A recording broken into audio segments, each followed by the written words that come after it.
It was a calm Tuesday evening when my cell glowed on the counter. A note from Mom. Don't phone or visit. We're finished. And don't even consider the inheritance, honey. I paused. The room felt denser. The coffee in my mug turned chilly. No reason, no heads up, just a sharp break like she'd practiced it. I entered 2 words back. Understood. Then took a gradual drink of my coffee, sensing the sourness growing over my tongue.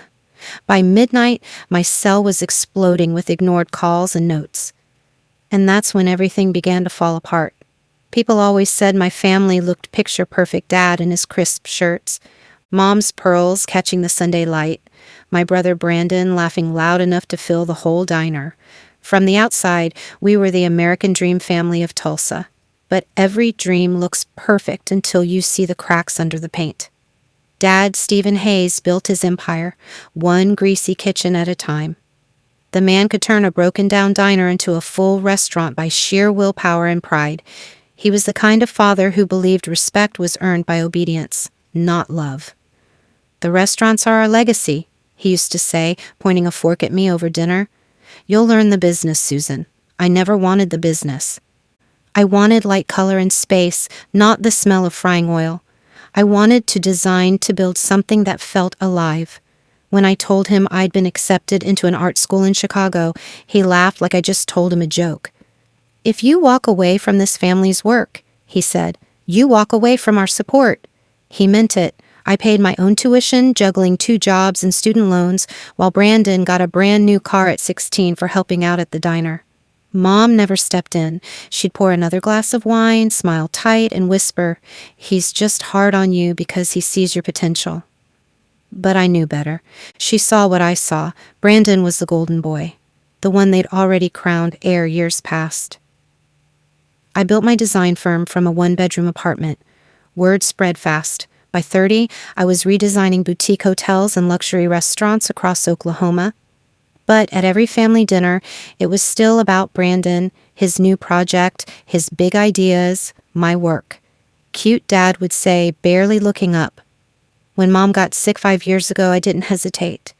I paid for her treatments, her travel, every bill. When Brandon's new business venture failed, I wired $30,000 to clear his debts. When Dad's restaurant needed new equipment, I covered it. They always said, thank you, the polite, empty kind. Then came the next favor. Looking back, I think I kept doing it because I hoped one day they'd see me not as the outsider, not as the backup plan, but as family. Turns out family wasn't the problem. Their definition of it was. And the night my mother sent that text, I finally understood how deep that truth went. It started with a family meeting that felt more like a courtroom. Dad called it a discussion about the future. I should have known that meant Brandon's future, not mine. They gathered around the long dining table, the one lined with framed photos of Brandon holding trophies and ribbon cuttings from Dad's restaurants. I stood at the end, laptop open, ready to present my proposal, a sustainable design firm that could partner with hotels and restaurants across the state. Eco-friendly materials, long-term savings, a real plan, not a dream. I spoke for maybe 5 minutes before Dad interrupted. You think hotels care about recycled wood? He said, voice flat, but sharp enough to slice. They want cheap, not fancy experiments. Brandon chuckled without looking up from his phone. Yeah. Why don't you stick to decorating houses, sis? Mom stood by the counter, pretending to rearrange napkins, avoiding my eyes. My hands trembled under the table. It's not decoration, I said quietly. It's design. It saves money, and it's the future. Dad leaned back, arms crossed.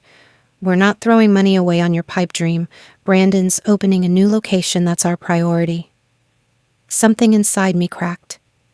Years of sacrifice, the bills I'd paid, the nights I stayed awake, worrying about Mom's treatments.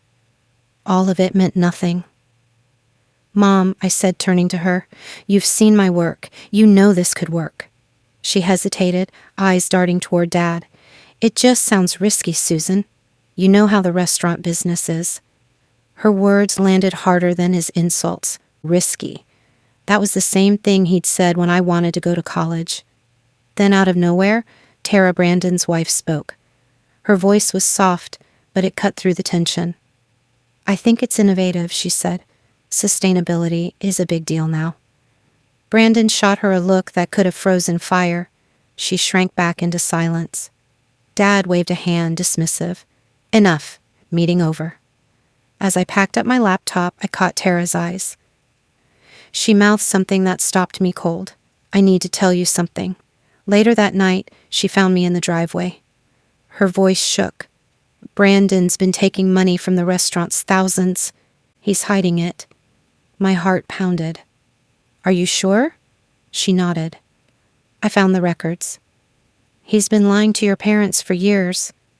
Before I could respond, Dad's voice carried from inside. "We need to finalize the will. Brandon's the only one keeping this family together." Mom murmured something too soft to hear. Then Dad again, firm and final. "Susan's off doing her own thing. She doesn't care about us." And right there in the dark of my parents' driveway, I realized how wrong I'd been. The betrayal wasn't coming. It had already happened. The next morning, my phone buzzed before sunrise. A new message from Mom. "Don't call or come over. We're done. And don't even think about the will, sweetie." I read it twice, then a third time. The words blurred like they were underwater. For years, I'd been the one wiring money for medical bills, Brandon's debts, and restaurant equipment, and now with one message, I'd been erased. I sat on the edge of my bed, the city still half asleep outside my window. My chest felt hollow, not broken, just emptied. The kind of silence that comes after you've already run out of tears. I typed back 2 words. "Got it, no period, no explanation." Just 2 words. Then I set the phone down and walked to the kitchen. The tea kettle hissed softly. I poured the tea, the steam curling against the dim morning light.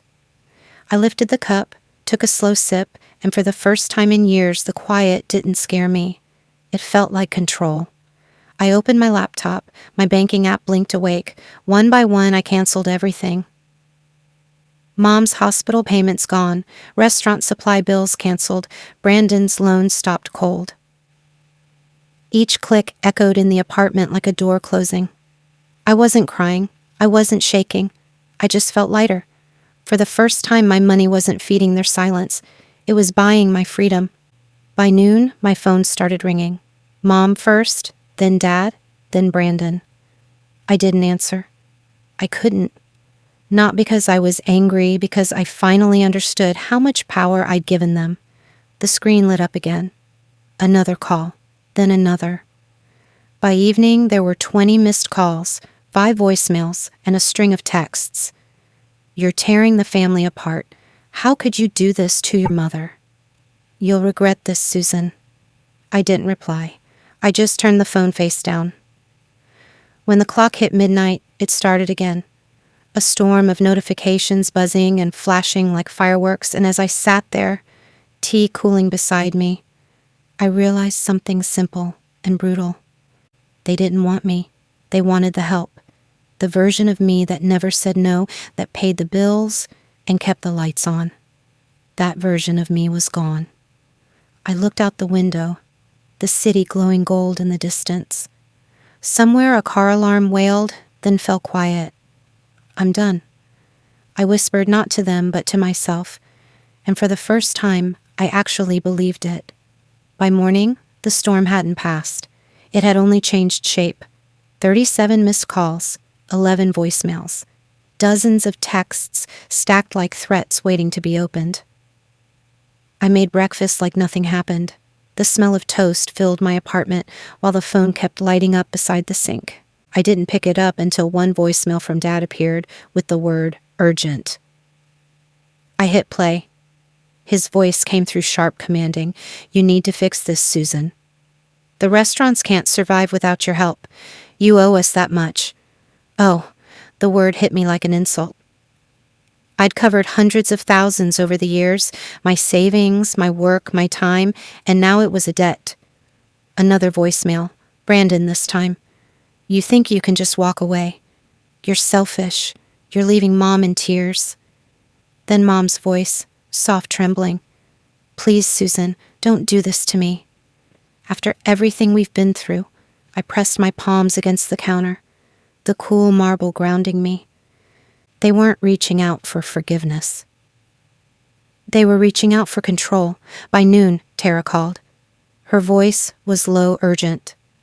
"They know I told you about the money," she said. "Brandon's furious. He's trying to spin it like you made it up." "Don't worry," I told her. "I'm done explaining myself." That night, I couldn't sleep. I sat by the window phone, glowing beside me, unread messages piling up. I should have blocked them. Instead, I watched them come in, each one, a reminder of how desperate they were without my support. By the end of the week, I agreed to meet them, not to reconcile, just to end it properly. The cafe was one of the few places in Tulsa where no one knew our family. The air smelled like roasted beans and rain. They were already there when I walked in, Dad arms crossed, Mom pale but composed. Brandon fidgeting with his phone. Tara wasn't there. Dad didn't waste a second. "You've caused a disaster, Susan. The bills are overdue. Vendors are threatening to sue." I set my bag on the chair and my voice calm. "That's not my problem anymore." Brandon leaned forward, sneering. "You think you're better than us now, don't you?" "Just because you play with paint and fancy furniture?" I met his stare. "Design, Brandon. The word you're looking for is design." He laughed, shaking his head. "You've always been dramatic. You love attention." I cut him off. "You stole from the restaurants." The word stopped him cold. Dad's brow furrowed. "What are you talking about? Tara told me everything I said. The hidden accounts, the money that vanished." Brandon's jaw tightened. "She's lying. She found the records." I replied, my tone flat. "And you know it." Dad turned to him, eyes narrowing. "Is that true?" Brandon stood abruptly. "You believe her over me. She's been jealous since high school enough." I said quietly, "This isn't about jealousy. It's about respect and honesty. Two things I never got from this family." Mom's voice trembled. "Susan, don't do this. We can talk." I looked at her. "We're past talking, Mom. You made that clear when you sent the text." The color drained from her face. "I didn't mean it like that. You wrote, 'Don't call or come over.' We're done. And don't even think about the will, sweetie." I quoted every word, my voice steady. "You meant it exactly like that." The cafe had gone quiet. Even the barista paused mid-motion. Dad cleared his throat. "You've always been too sensitive." I smiled faintly. "And you've always mistaken cruelty for discipline."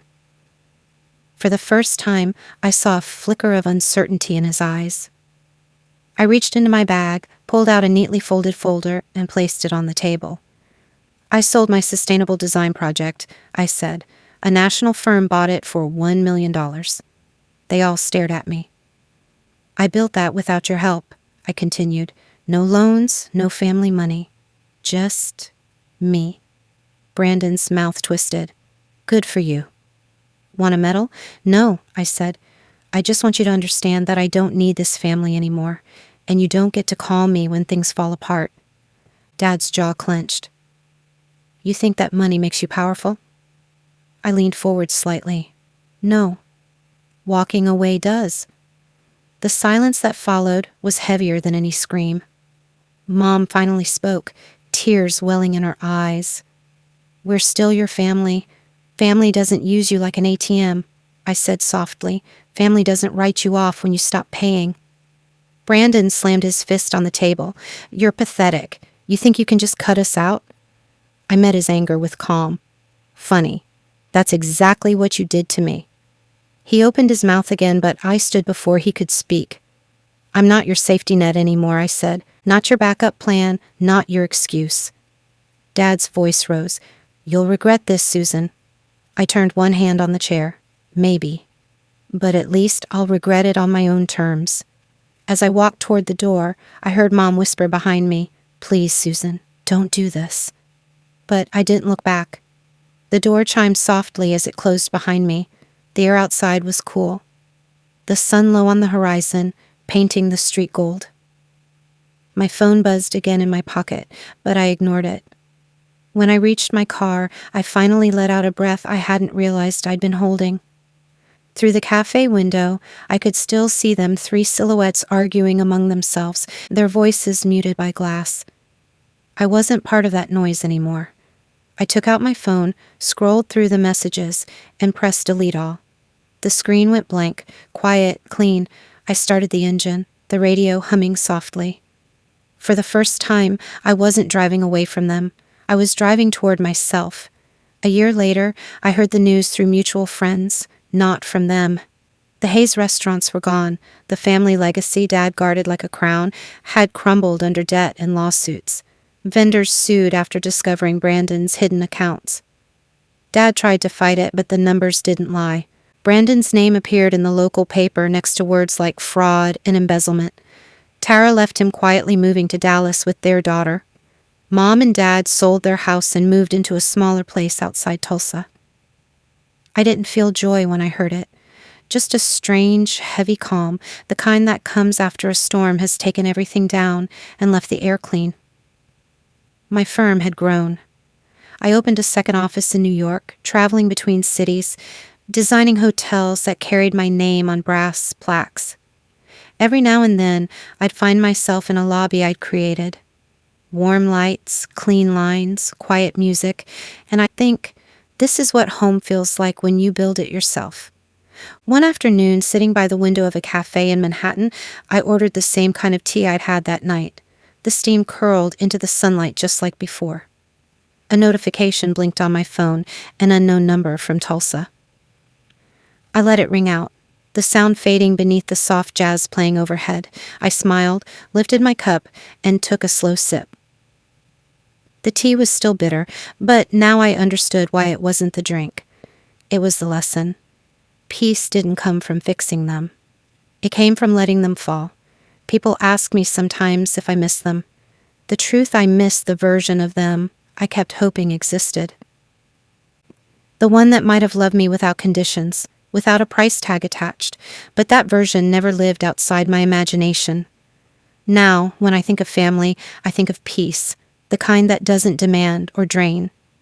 I think of mornings where no one calls to ask for help, and the quiet means safety, not punishment.